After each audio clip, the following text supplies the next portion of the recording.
Hello， 欢迎收看《狗狗讲哈会》，我是敏华。全台湾呢有很多的戏院喜染，而这一间喜染很不一样哦。大家有没有发现它的海报呢，全部都是用手绘的哦？为什么老板有这样的想法呢？带大家去了解喽。这间喜染很不一样，因为他们的海报真的动虾妮。看一看每部电影的海报都是手绘风格，用涂料一笔一画临摹，相当的费功夫。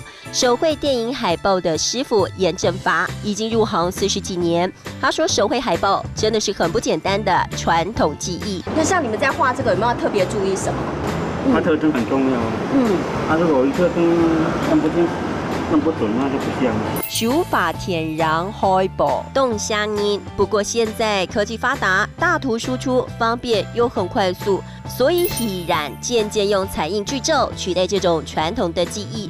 不过还是有喜染坚持用这种方式行销，因为这样才能够保留老喜染盖木头。手绘看板的部分跟我们一般大图输出最大不一样，就是因为它透过师傅的巧手绘制出来的部分是更有温度的。用手绘电影海报的方式真的相当有特色，而且真的很有温度哦。那今天要教大家的客家单字就是戏院喜染。今天请到吴大哥跟我们一起学这个客家单字喜染。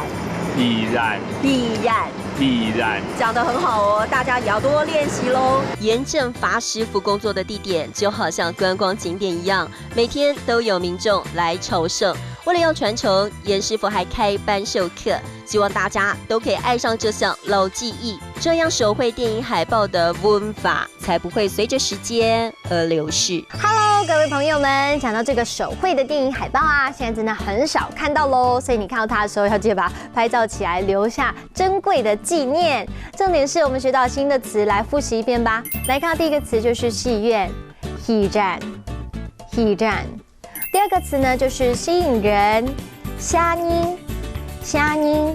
第三个来学到一个整句话哦，来看这句话就是手绘电影海报很吸引人，手法天然海报动虾妮，手法天然海报动虾妮。你们都有学会了吗？下一次呢，记得多多练习喽。看到那个实际的场景，再想想看我们学过的词，一起进步喽。明天见，拜拜。